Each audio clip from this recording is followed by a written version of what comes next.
Hey, what's going on everybody? It's Joshua here. So in today's video, I want to discuss with you guys 5 things that I am actively doing to become a millionaire. Specifically the habits and just the overall mindset that I've picked up over the last couple of years. These 5 just happen to be like the mindsets and the habits that work for me personally, and hopefully you can apply it in your own life. I truly believe that if you can just make one of these mindset shifts or just take one of the habits from this video, that it will have a massive impact on your life. Okay, so starting off with number 1, the first thing I'm doing to become a millionaire is I am failing.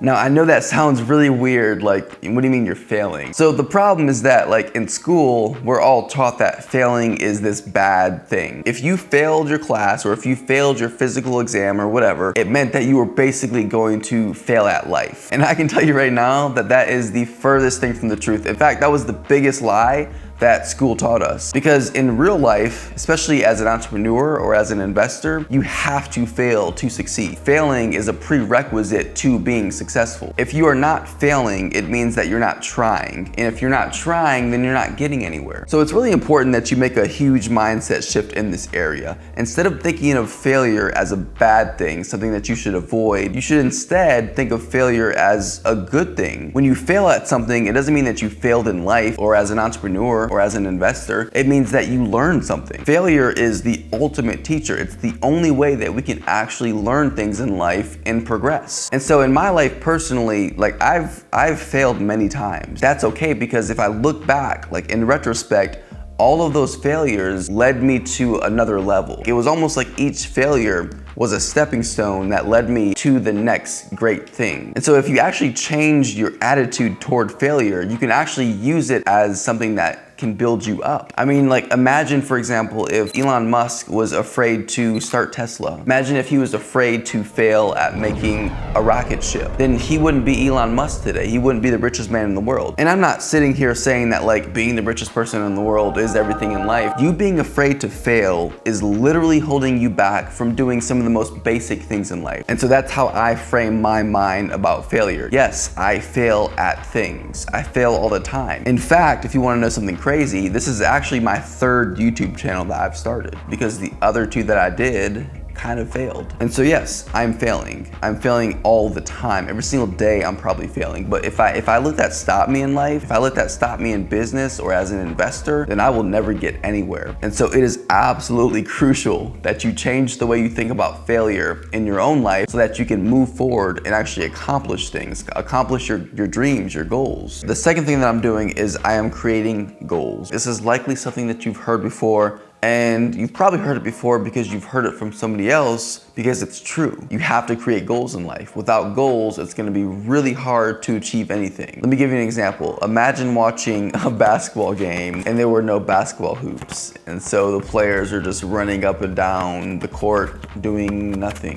And so the game becomes pointless because there's no basketball hoops, which means no team can score, which means no team can win because there's no goals. And so that analogy ties in perfect to your personal life, because creating goals is the only way that you can score, and scoring is the only way that you can win. For me personally, setting goals just really helps me to focus and remain focused on what it is I have to accomplish. And so what I do personally is I'll create long-term goals, typically within like 3 to 5 years. Within those long-term goals, I will create more short-term goals, like typically within a year. And then within those short-term goals, I create even more short-term goals. And so I will create goals almost down to the day. Every single night before I go to bed, I'll create a checklist for things that I want to accomplish the next day. Those checklists are essentially goals that I have to accomplish for that day. And I know that if I can just accomplish the goals for that day, that it'll lead me to accomplish the goals for the week and the month and the year, and then even the long-term goals. For example, perhaps you have this big yearly goal, but you don't have any smaller goals that are gonna help you reach that yearly goal. It's the same reason why most people fail their New Year's resolution, right? They set this big goal for the year, but they don't take time to set smaller goals to reach the big one. It would be like trying to drive home at nighttime, and for some reason you're trying to, from miles away, you're trying to see your final destination. That would be impossible. You can only see what's directly in front of you because of your headlight, and you just know that if you keep on driving, you'll eventually reach your final destination. Setting goals in life are the same exact way. You have to set smaller goals, which will lead to the bigger ones. By accomplishing the smaller goals, you automatically accomplish the big goals, but you do it in small, manageable steps. So let me just give you an example of a real goal that I've set for myself, specifically for this YouTube channel. So I've set a goal that within a year, so it's March right now, which means by next March 2022, my goal is to have 100,000 subscribers on this channel. Now what I've done is I've set individual goals, smaller goals that are going to help me reach that bigger goal. For example, I've made it a goal to post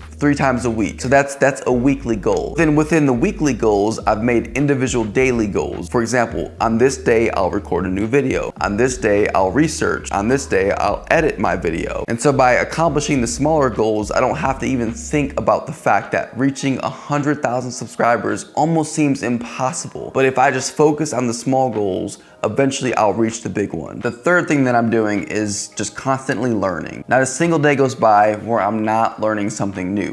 And I'll be honest with you, most days I'm not actively thinking to myself, I need to learn something today. And then I go pick up a book and I learn something. That's not the way that I do it personally, maybe some people. But for me, it's more of this like subconscious thing that every single day I know that I have a limited amount of hours in my day to actually get stuff done. And so I would rather use those hours efficiently. And so I never watch TV, I never play video games. I watch Netflix once a week on Thursday when my wife and I have our movie night. And if I'm being 100% honest with you, I will watch the occasional cartoons with my 1-year-old. Other than that, if I have free time, then I'm using it to improve myself in some way, shape, or form. It typically involves me either researching stuff for this YouTube channel or for my personal finance company, Mayo.com. Shameless plug. No, I'm not trying to sell you anything. I think in the 21st century, none of us have an excuse to not always be trying to improve ourselves. We have so much information at the tip of our fingers right here. We can look up anything in the world, and in most cases, we can find it for free. And if I'm being honest with you guys, which I always am, I don't learn by reading books or by listening to audiobooks or by listening to podcasts. I know a lot of people will point to those 3 things as the way that they learn. I personally learn by just doing, by trying things. If I'm working on something and I have a question,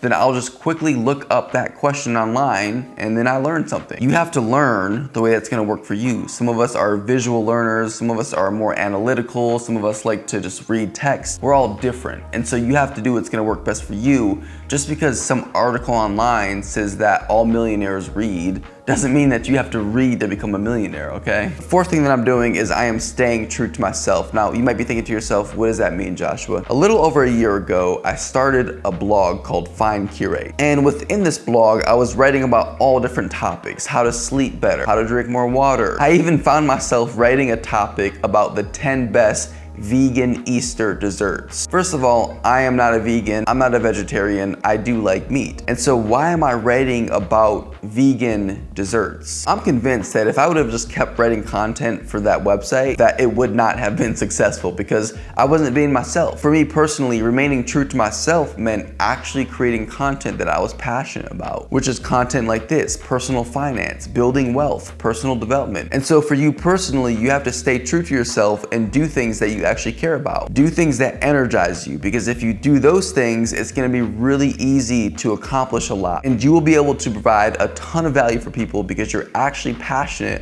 about what it is that you're doing. And so stay true to yourself. And I can guarantee you that if you do, that it's gonna be a lot easier to accomplish whatever it is that you wanna accomplish in life. And the final thing that I'm doing is I am investing. So investing is one of those things in life that at the very beginning, before you get started, it seems like it's impossible to do because there's so many voices out there. I mean, if you open up CNBC or Financial Times, you will see hundreds of different opinions about different investing things. Should you invest in real real estate, why you shouldn't invest in the stock market, why investing in real estate is good, why investing in bonds are good, 5 best stocks to invest in now. Oh my God, the real estate market is crashing. Don't invest in real estate. I mean, there's literally thousands of opinions out there. Investing can get really overly complex if you're just going through and reading all of these different opinions. The investment world is subject to change all the time. And there's some things that work for some people based off of their personality and their risk tolerance, and they'll have strong opinions about those things. And so when you get started with investing, you have to cut out the noise and you have to look at your own personality, your own risk tolerance, and then you create your investment portfolio around that. Investing is not hard. And in the 21st century, there is so much technology. There are so many intuitive apps out there that make it so reachable. Frankly, nowadays, it's very possible for average and even sub-average investors to get better returns in the stock market than the top performing hedge fund. And so it's pretty amazing how nowadays anybody can start investing. It doesn't matter who you are or where you come from or how much money you have. I mean, you can literally start investing with $1. I can't promise you that your returns are gonna be amazing. You can go and purchase a fractional share, and a fractional share